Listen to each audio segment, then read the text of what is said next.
दोस्तों आज की इस पर्टिकुलर वीडियो में हम डिस्कस करने वाले हैं कि पेमेंट्स जो है वो बेसिकली हम अमेज़न पे कैसे चेक कर सकते हैं। सेलर्स को पेमेंट जो है वो कितने टाइम में रिसीव होती है, कैसे रिसीव होती है, और ऑर्डर वाइज अगर हम पेमेंट्स की डिटेल देखना चाहिए, सेटलमेंट रिपोर्ट्स अगर देखना चाहिए तो सेटलमेंट रिपोर्ट्स जो है वो बेसिकली कैसे देखी जाती है। काफ़ी सारे ऑप्शंस जो है वो पेमेंट रिपोर्ट्स में हमें मिलते हैं, जिसमें ट्रांजैक्शन व्यूज़ रहते हैं, उसके बाद में पेमेंट रिजर्व भी रहती है, उसके बाद में ओपनिंग बैलेंस भी रहता है। तो वो सारी चीज़ें क्या होती है, कैसे जो है वो हम उनसे जो है वो पेमेंट ट्रैक कर सकते हैं, उसके बारे में इस वीडियो में डिस्कस करने वाले हैं। तो सबसे पहले अगर हम बात करें कि भी सेलर्स को पेमेंट कितने दिनों में मिलती है, तो देखिए सेलर्स की पेमेंट है ना कुछ समय तक अमेज़न के द्वारा होल्ड की जाती है, जिसको अकाउंट लेवल रिजर्व बोलते हैं या फिर पेमेंट रिजर्व उसको बोलते हैं। वो पेमेंट बेसिकली इसलिए होल्ड की जाती है कि हमारे अकाउंट में एक एटलीस्ट कुछ फंड रहे, ताकि अगर कोई कस्टमर रिटर्न की रिक्वेस्ट करते हैं या उनको अगर रिफंड करना पड़े तो हमारे जो अकाउंट में रिजर्व अमाउंट है उससे जो है वो उनकी रिफंड रिक्वेस्ट को फुलफिल किया जा सके। इसलिए कुछ समय तक पेमेंट जो है वो हमारे अकाउंट में होल्ड की जाती है या फिर उसको रिजर्व किया जाता है, ताकि एडिशनल फंड एटलीस्ट हमारे अकाउंट में बना रहे।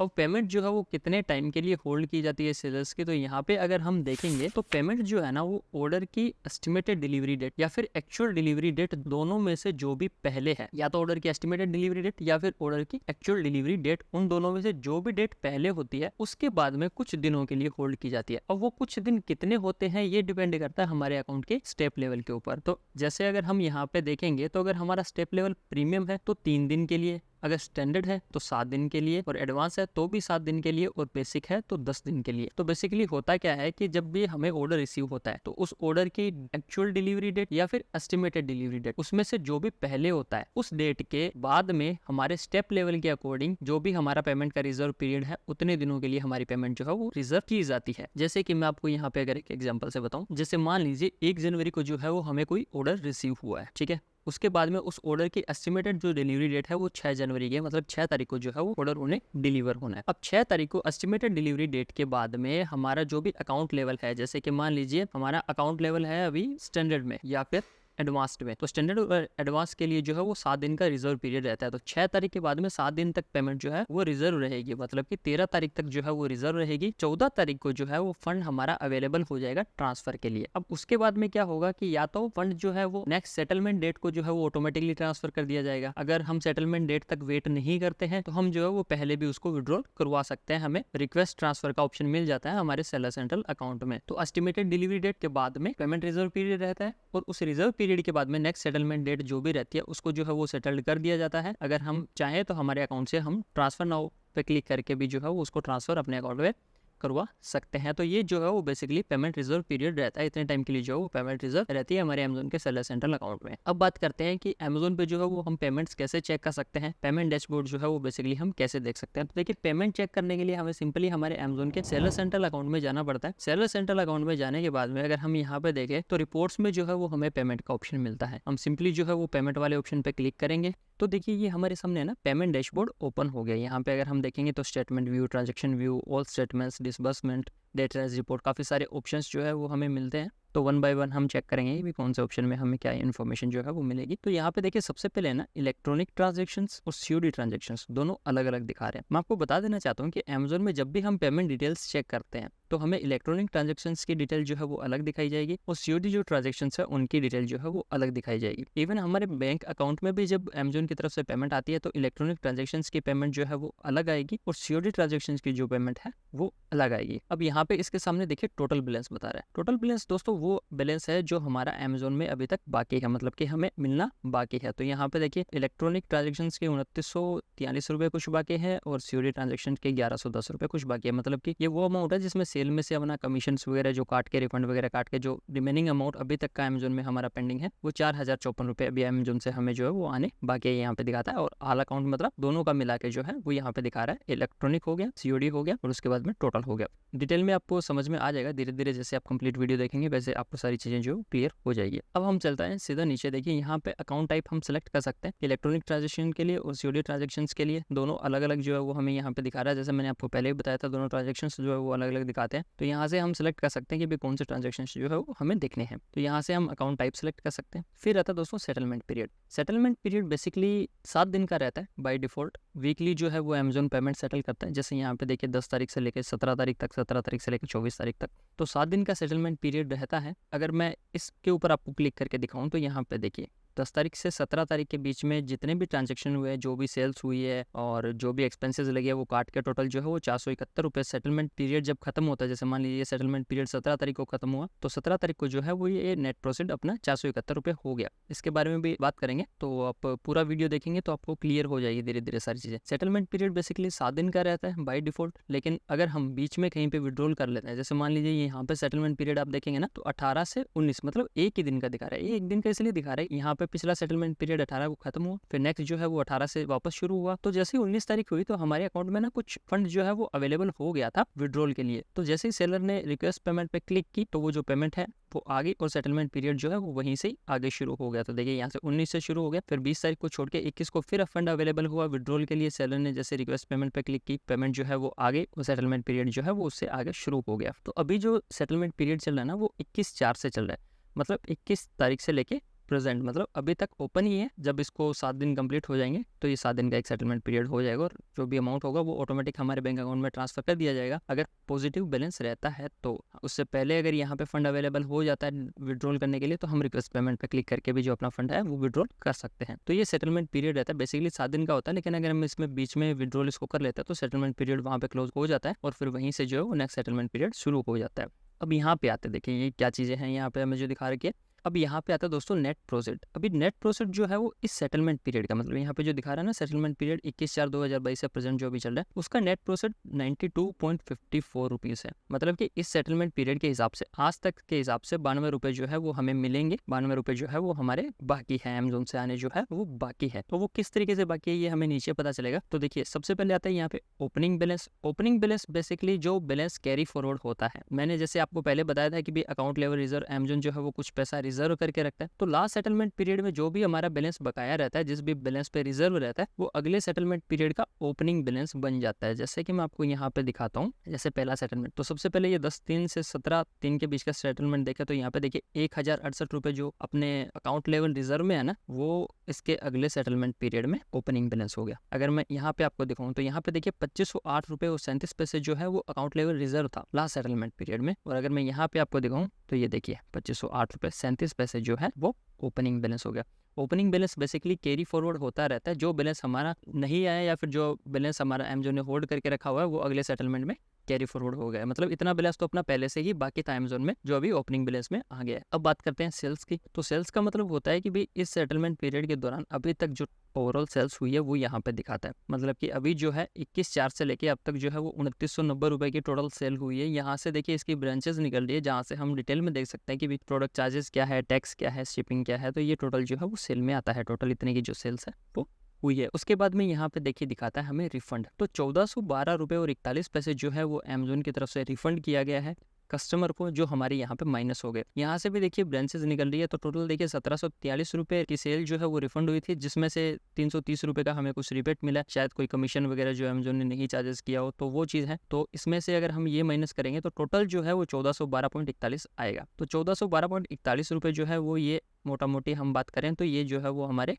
रिफंड कर दिए गए कस्टमर को जो ऑर्डर रिटर्न आए हैं उनके लिए। और यहाँ पे आता है एक्सपेंसेस। एक्सपेंसेस के अंदर बेसिकली अमेजोन की फीस आती है, कोई प्रोमो रिबेट्स वगैरह होते हैं तो वो आते हैं, या फिर जो हम कैंपेन रन करते हैं, एडवर्टाइजिंग कैंपेन रन करते हैं, उसके कोई चार्जेस रहते हैं तो वो आते हैं। तो यहाँ पे देखिए जो अमेजोन की फीस या फिर एक्सपेंसेस जो लगे हैं वो 1142 रुपये और 47 पैसे लगे। अगर हम यहाँ पे देखेंगे ना तो अमेजोन फीस है और 28 रुपये कुछ अदर जो है वो इसके अंदर लग गया। तो ये एक्सपेंसेस हो गया। अब ये बात करते हैं अकाउंट लेवल रिजर्व की। अकाउंट लेवल रिजर्व मैंने पहले ही आपको समझा दिया कि अमेजोन जो पैसा होल्ड करके रखता है उसको अकाउंट लेवल रिजर्व बोलते हैं। तो ये जो भी अकाउंट लेवल रिजर्व है अपना सेटलमेंट पीरियड जब ये खत्म होगा तब तक जो भी हमारा अकाउंट लेवल रिजर्व होगा वो आगे कैरी फॉरवर्ड कर दिया जाएगा, आगे ओपनिंग बैलेंस जो है वो बन जाएगा। अब देखिए मैं आपको दोबारा यहाँ पे समझाता हूँ क्लियरली। जो नेट प्रोसीड होता है ना, हमारा नेट प्रोसीड क्या होता है कि ओपनिंग बैलेंस और टोटल सेल्स। मतलब कि ये जो ओपनिंग बैलेंस है ये तो हमें हमारा बाकी था अमेजोन में, इतना पैसा जो है वो हमें लेना था अमेजोन से, ठीक है। उसके बाद में इतने रुपए की जो है वो हमने सेल्स की, इन दोनों को मिला के जो अमाउंट बनता है वो हमें अमेजोन से लेना होता है, ठीक है। वो हमारा अमेजोन में बकाया है। और ये जो नीचे का है जैसे रिफंड हो गया तो ये हमारा माइनस हो जाएगा इसमें से, क्योंकि ये जो कस्टमर को वापस पैसे दे दिए गए हैं। साथ ही साथ जो एक्सपेंसेस है वो भी माइनस हो जाएगा, क्योंकि एक्सपेंसेस में जो भी हमारी फीस वगैरह है वो अमेजोन हमसे काट लेते हैं। साथ ही जो अकाउंट लेवल रिजर्व है, जो पेमेंट अमेजोन ने होल्ड करके रखी हुई है, टेम्परेरी जिस पे होल्ड करके रखा हुआ है, वो भी इससे जो है नेट प्रोसीड से माइनस हो जाती है। मतलब कि ओपनिंग बैलेंस और सेल्स में से अगर हम रिफंड, एक्सपेंसेस और अकाउंट लेवल रिजर्व माइनस करेंगे तो हमारा नेट प्रॉफिट जो है वो यहाँ पे आ जाएगा। तो यहाँ पे देखिए ध्यान देने वाली है ना, सिर्फ मोटा मोटी ये चीज़ें हैं कि हम इलेक्ट्रॉनिक और सीओडी ट्रांजेक्शन्स दोनों यहाँ से अलग अलग देख सकते हैं। पहले तो चीज़ देखने वाली होती है सेटलमेंट पीरियड हमारा 7 दिनों का रहता है। अगर हम पहले विड्रॉल कर लेते हैं तो सेटलमेंट पीरियड जो वहीं पे क्लोज हो जाता है और उसके बाद में वहीं से जो है वो नेक्स्ट पीरियड शुरू हो जाता है। अब देखिए ये जो वैल्यू है ना 92 रुपये और 54 पैसे, ये ना चेंज होती रहती है। ये चेंज कैसे होती रहती है? अगर मान लीजिए हमारी सेल्स बढ़ती है, ठीक है, और कुछ पैसा जो है अकाउंट लेवल रिजर्व में हमारा पड़ा है, उससे अगर हमारा होल्ड हटता है, तो मान लीजिए कुछ ऑर्डर ऐसे हैं जिनके ऊपर से होल्ड आज हटने वाला है, कुछ ऑर्डर्स है जिनके ऊपर से होल्ड कल हटेगा। तो जैसे जैसे होल्ड हटता जाता है वैसे वैसे ये हमारा यहाँ पे नेट प्रॉफिट जो है वो बढ़ता जाता है, और जैसे जैसे सेल्स अप डाउन होगी वैसे भी हमारे नेट प्रॉफिट पे जो है वो फर्क पड़ेगा। तो लगभग सेटलमेंट पीरियड के एंड तक देखा जाता है कि भाई हमारा नेट प्रॉफिट क्या है। सेटलमेंट पीरियड जैसे मान लो 21 तारीख का है, 27 या 28 तारीख को अगर खत्म होगा तो उस टाइम जो नेट प्रॉफिट होता है लगभग वो अमाउंट जो है वो हमारे बैंक अकाउंट में आता है, सीओडी का और इलेक्ट्रॉनिक्स का दोनों का। हम यहाँ से जैसे सीओडी का 113 रुपये नेट प्रॉफिट है और इलेक्ट्रॉनिक का 92 रुपये जो है वो नेट प्रॉफिट है। तो यहाँ पे जो है वो हमें दिखा देता है ओवरऑल व्यू, मतलब कि डैशबोर्ड में ओवरऑल जो पेमेंट्स हमें कितनी आने वाली है वो सब जो है वो हमें यहाँ पे दिखा देता है। यहाँ पे हम ऑर्डर आईडी डाल के ट्रांजैक्शन जो है वो फाइंड कर सकते हैं। यहाँ पे हमें रिसेंट पे आउट दिखा रहा है कि अभी रिसेंटली हमें कौन से पे आउट हुए हैं। तो देखिए यहाँ पे 21 तारीख को जो है वो पे आउट हुआ है इलेक्ट्रॉनिक ट्रांजेक्शन में 187 रुपये का। और अगर हम यहाँ पे जाके देखें ना, ये जो सेटलमेंट पीरियड है ना 19/4 से 21/4 तक का, इसके अंत में देखिए 187 रुपये 97 पैसे टोटल नेट प्रोसीड आ रहे थे, जो यहाँ पे देखिए प्रोसीड हो चुके हैं, ये पे आउट आ चुका है। और सीओडी का जो है वो 25 तारीख को हुआ था 435 रुपये का। तो सीओडी ट्रांजैक्शन जो है वो हम यहाँ पे जाके चेक कर सकते हैं। तो यहाँ पे जाएंगे ना, ये देखिए 435 रुपये बता रहा है, जो कि 18 से लेके 25 के बीच के ट्रांजैक्शन में रिफंड वगैरह काट के अकाउंट लेवल रिजर्व होल्ड करके टोटल इतना पैसा जो है वो अपना निकल रहा था। तो वो 25 तारीख को जो है वो प्रोसीड हो गया। और यहाँ पे सेटलमेंट पीरियड जो है वो 25 के बाद में शुरू हो गया। तो 25 से लेके अभी तक का जो है वो ओपन चल रहा है। और यहाँ पे देखिए 113 रुपये जो अभी आ रहे हैं। तो ये हम इसको पहले भी विड्रॉल कर सकते हैं रिक्वेस्ट पेमेंट पे क्लिक करके। तो अब हम चलते हैं ट्रांजेक्शन व्यू पे। तो ट्रांजेक्शन व्यू जो होता है बेसिकली हमें पर ट्रांजेक्शन के हिसाब से जो है वो यहाँ पे सारी चीज़ें दिखाता है, जैसे कि ऑर्डर पेमेंट हो गया या इजी शिप चार्जेस हो गया। ट्रांजेक्शन वाइज जो है वो हमें सारी डिटेल्स मिल जाती हैं, चाहे वो ऑर्डर से रिलेटेड हो चाहे शिपिंग से रिलेटेड हो। हम जो भी ट्रांजेक्शन यहाँ से फिल्टर करना चाहें वो फिल्टर कर सकते हैं। जैसे अगर किसी रिफंड के हमें देखना है कि भी कौन से जो है वो रिफंड हुए हैं, तो वो हम यहाँ से फिल्टर कर सकते हैं। उसके बाद में चार्जबैक रिफंड हो गया, A to Z guarantee refund हो गया, सर्विस फीस होगी, पे टू अमेजन, जो भी हमारे ट्रांजेक्शन हैं वो हम यहाँ से फिल्टर कर सकते हैं। यहाँ से सेम वही हमें अकाउंट सेलेक्ट करना है, सीओडी या फिर प्रीपेड, दोनों के ऑप्शन जो है वो हमें मिल जाते हैं। यहाँ से विद इन सेलेक्ट कर सकते हैं कि भी सेटलमेंट पीरियड के बीच के जो ट्रांजेक्शन है वो हमें दिखाने चाहिए, या फिर past number of days, past 1 महीने के, 2 महीने के, 3 महीने के वो दिखाने चाहिए, या कस्टम डेट रेंज भी जो है वो हम सेलेक्ट कर सकते हैं कि भाई इतनी तारीख से लेके इतनी तारीख तक के हमें जो ट्रांजेक्शन है दिखाने चाहिए। मोटा मोटी बात करें तो यहाँ पे सारे ट्रांजेक्शन्स जो है वो ही दिखाता है ऑर्डर से रिलेटेड। जैसे मान लीजिए ये एक ऑर्डर आईडी है, तो इसके ना यहाँ पे ट्रांजेक्शन्स कैसे दिखा रहा है, तो ये देखिए ऑर्डर पेमेंट हुई है, टोटल प्रोडक्ट चार्जेस जो है वो ये लगे हैं, उसके अंदर अमेजोन की जो फीस है वो है, अदर्स में हमने या तो शिपिंग के तौर पे जो कलेक्ट किए होंगे वो यहाँ पे दिखा रहा होगा। अगर हमें डिटेल में देखना है तो हम इस पर क्लिक करके देख सकते हैं। मैं आपको दिखाता हूँ डिटेल में कैसे रहता है। अब इसी पर्टिकुलर ऑर्डर के लिए जो अमेजोन ने हमें चार्ज किया है, अमेजोन ईजी शिप, मतलब ये जो शिपिंग है ना उसका चार्ज लगा है इसी पर्टिकुलर, देखिए यहाँ पे ऑर्डर आई डी दिखा रहा है, यहाँ पे ऑर्डर आई डी दिखा रहा है। तो इसी पर्टिकुलर ऑर्डर के लिए हमें शिपिंग का चार्जेस लगे हैं 80 रुपये जो है वो हमें शिपिंग के चार्ज लगे हैं। हम चाहे तो हम इस ऑर्डर आई डी को कॉपी करके यहाँ पे ट्रांजेक्शन में अगर सर्च मारेंगे ना, तो ये देखिए इस पर्टिकुलर ऑर्डर आईडी से रिलेटेड जो भी ट्रांजेक्शन है वो हमें यहाँ पे दिखा देगा। तो 2 ट्रांजेक्शन हुए, जिसमें एक में तो हमने सेल किए है और अमेजोन ने अपना कमीशन काटा है, और दूसरी में जो है वो हमें बिलिंग हुई है इसके शिपिंग चार्जेस की। कमीशन अलग से कटता है और शिपिंग चार्जेस जो है वो अलग से बिलिंग होती है इसकी, ठीक है। अब हमें ज़्यादा इसको डिटेल में जानना है, टोटल के ऊपर क्लिक करेंगे तो हमें और डिटेल में इस ऑर्डर आईडी के बारे में जो है वो पता चल जाएगा। मैं आपको दिखाता हूँ। अब देखिए ये जो ट्रांजेक्शन डेट यहाँ पे आ गई, यहाँ पे प्रोडक्ट चार्जेस आ गए, ठीक है, यहाँ पे प्रोडक्ट टैक्स आ गया। तो एक क्वांटिटी है जो 665 रुपये और 71 पैसे में सेल हुई है। यहाँ पे जो टैक्स लगे हैं वो आ गया, प्रोडक्ट टैक्स ये लगा है, शिपिंग टैक्स ये लगा है, और शिपिंग का जो चार्जेस है वो ये हमने कस्टमर से कलेक्ट किया। तो टोटल 748 रुपीज़ की जो सेल्स है वो यहाँ पे हुई है। इसके बाद में टोटल TCS जो है वो अमेजोन ने 7 रुपये 13 पैसे कलेक्ट किया, ये माइनस हो गया। कमीशन जो है वो 83 रुपीज़ मतलब 83 रुपये जो है वो हमारे लगे है। फिक्स क्लोजिंग फीस जो है वो हमारी 30 रुपये इसके अंदर लगी है। उसके बाद में शिपिंग होल्ड बैक जो है वो 5 रुपये का। तो टोटल 599 रुपये और 55 पैसे जो है वो इसका नेट प्रॉफिट होगा। मतलब इस पर्टिकुलर ऑर्डर के लिए हमें जो है वो इतना पैसा मिलेगा, लेकिन इसमें से जो शिपिंग है वो नहीं कटा है। शिपिंग के लिए अलग से यहाँ पे देखिए ट्रांजेक्शन बना के रखा हुआ है, तो 80 रुपये जो है वो शिपिंग के इसमें से माइनस हो गए। तो 599 रुपये 55 पैसे में से हम शिपिंग जो है वो और माइनस कर लेंगे, तो उतना इस पर्टिकुलर ऑर्डर के लिए जो है वो हमें मिलेगा। यहाँ पे भी देखिए 599 पैसे 55 पैसे दिखा रहा है ना, इस ऑर्डर के लिए हमें जो है इतना अमाउंट जो है वो मिल रहा है। तो यहाँ पे देखिए हम ट्रांजेक्शन्स के हिसाब से सर्च कर सकते हैं। यहाँ पे 2 ट्रांजेक्शन दिखा रहा है, ऑर्डर पेमेंट हो गया और बिलिंग हो गया। अगर रिफंड अगर इसका होता है तो यहाँ पे तीसरा ट्रांजेक्शन भी जो है वो इसका बन जाता है, जिसमें जो है वो रिफंड हमें दिखा देता है कि इस पर्टिकुलर ऑर्डर के लिए ये रिफंड हुआ है। मैं आपको एक रिफंड वाले ऑर्डर का भी एग्जांपल जो है वो यहाँ पे दिखाता हूँ। तो मैं एक ऑर्डर आईडी यहाँ पे देखिए सर्च कर रहा हूँ, ठीक है। इस ऑर्डर आईडी में देखिए 3 ट्रांजेक्शन हुए इस पर्टिकुलर ऑर्डर आईडी के अंदर। तो इसमें पहली तो ऑर्डर पेमेंट की है, तो इसमें 345 रुपीज़ जो है वो हमें मिले हैं। फिर इस ऑर्डर का जो है वो रिफंड हो गया, तो रिफंड के अंदर जो है वो 363 रुपीज़ जो है वो हमारे माइनस हुए। और अगर यहाँ पे अमेजन चार्जेस की बात करें तो 114 रुपये जो है वो हमारे यहाँ पे माइनस हुए शिपिंग के। तो यहाँ पे सारे ट्रांजेक्शन्स जो है वो दिखा देता है। अब बात करते हैं दोस्तों ऑल स्टेटमेंट्स की। ऑल स्टेटमेंट्स बेसिकली क्या होता है कि हमारे जो भी स्टेटमेंट्स हमने स्टेटमेंट व्यू में चेक किए थे ना सेटलमेंट डेट के बीच में, तो वो सारे स्टेटमेंट्स ही हमें यहाँ पे दिखा देता है। जैसे 18/4 से 25/4 के बीच में टोटल जो है वो 435 रुपये हुए थे। 14/4 से 18/4 के बीच में नेट प्रॉफिट जो है वो यहाँ पे दिखा रहा है। तो ये बेसिकली जो हमने स्टेटमेंट व्यू में चेक किए थे, देखिए मैं यहाँ पे दिखाता हूँ। जो सेटलमेंट पीरियड हमें यहाँ पे दिखा रहा था ना स्टेटमेंट व्यू में, वही जो है ऑल स्टेटमेंट में हमें दिखा देगा। सेटलमेंट पीरियड दिखा देगा, यहाँ पे सेटलमेंट पीरियड आएगा, यहाँ पे बिगिनिंग बैलेंस जो है वो दिखा देगा, टोटल सेल्स उसके दौरान कितनी हुई थी, रिफंड कितना हुआ, एक्सपेंसेस जो भी है वो कितना था, अदर्स कितना है, अदर्स के अंदर जो होता है अपना अकाउंट लेवल रिजर्व वो, और पे आउट अमाउंट जो है वो कितना था। यहाँ पे देखिए 1023 रुपये का देखिए यहाँ पे अदर मतलब कि अकाउंट लेवल रिजर्व था, जो यहाँ पे बिगिनिंग बैलेंस हो गया। और फिर अगले सेटलमेंट पीरियड में ये जो अकाउंट लेवल रिजर्व था ये बिगिनिंग बैलेंस हो गया, और यहाँ पे जो अकाउंट लेवल रिजर्व था ये आगे बिगिनिंग बैलेंस हो गया। तो इस तरीके से ये सिस्टम काम करता है। यहाँ पे सारे स्टेटमेंट जो है वो सेटलमेंट पीरियड के अकॉर्डिंग जो है वो हमें दिखा देता है कितने कितने रुपए जो है वो हमारे नेट प्रोसीड पे आउट अमाउंट जो है वो हुई है, ठीक है। यहाँ से हम इसको डेट रेंज भी सिलेक्ट कर सकते हैं कि भी कौन सी डेट से लेके कौन सी डेट के बीच में हमें देखना है। अकाउंट टाइप COD हो गया, इलेक्ट्रॉनिक हो गया, वो भी हम जो चेक कर सकते हैं।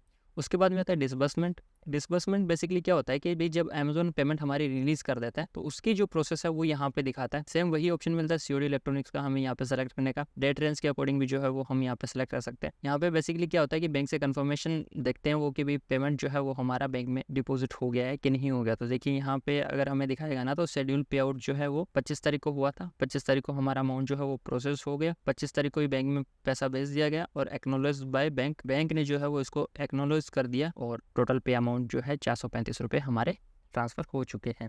तो बेसिकली ये जो है ना वो ऑल स्टेटमेंट की तरह ही है। ऑल स्टेटमेंट में तो जो है वो नेट पे आउट बताते हैं कि भाई सेटलमेंट पीरियड के अकॉर्डिंग आपका जो नेट पे आउट है वो इतना निकल रहा है, और यहाँ पे बताते हैं कि भाई कितना फंड जो है वो अमेजोन ने ट्रांसफर कर दिया और वो आपके बैंक में डिपॉजिट हो गया कि नहीं हुआ, वो चीज़ें जो है वो यहाँ पे बताते हैं। तो जो बेसिकली अमेजोन जिस पेमेंट को डिसबर्समेंट कर देता है हमारे बैंक अकाउंट में, यहाँ से हम चेक कर सकते हैं COD और इलेक्ट्रॉनिक ट्रांजेक्शन्स की। तो दोस्तों अब आते हैं डेट रेंज रिपोर्ट पे। तो डेट रेंज रिपोर्ट बेसिकली क्या होती है कि हम पर्टिकुलर डेट्स के अंदर देख सकते हैं कि हमारे कितने ट्रांजेक्शन्स हुए हैं। वो सारी जो है वो हम रिपोर्ट अगर डाउनलोड करना चाहें CSV फॉर्मेट में या एक्सेल के तौर पे, तो हम यहाँ से जो है वो डाउनलोड कर सकते हैं। तो हमें सिंपली जनरेट रिपोर्ट पे क्लिक करना है। यहाँ से हमें सेलेक्ट करना है, जैसे मान लीजिए यहाँ पे ऑल का मतलब हो गया कि भाई इलेक्ट्रॉनिक और COD दोनों सेलेक्ट करने हैं या फिर सिर्फ इलेक्ट्रॉनिक करना है। यहाँ पे सिर्फ इलेक्ट्रॉनिक का ऑप्शन या फिर दोनों का ऑप्शन हमें मिल रहा है। अगर मैं यहाँ पे COD ट्रांजेक्शन सेलेक्ट करूँगा ना यहाँ पे, तो हमें देखिए यहाँ पे जनरेट रिपोर्ट पे जाएंगे तो यहाँ पे सिर्फ COD का या फिर ऑल का ऑप्शन जो है वो मिलेगा। तो या तो हम इलेक्ट्रॉनिक और COD दोनों करेंगे या फिर सिर्फ COD करना है, तो यहाँ से सेलेक्ट कर सकते हैं। तो देखिए मैं यहाँ पे जाता हूँ इलेक्ट्रॉनिक ट्रांजेक्शन पे, जनरेट रिपोर्ट पे क्लिक करता हूँ।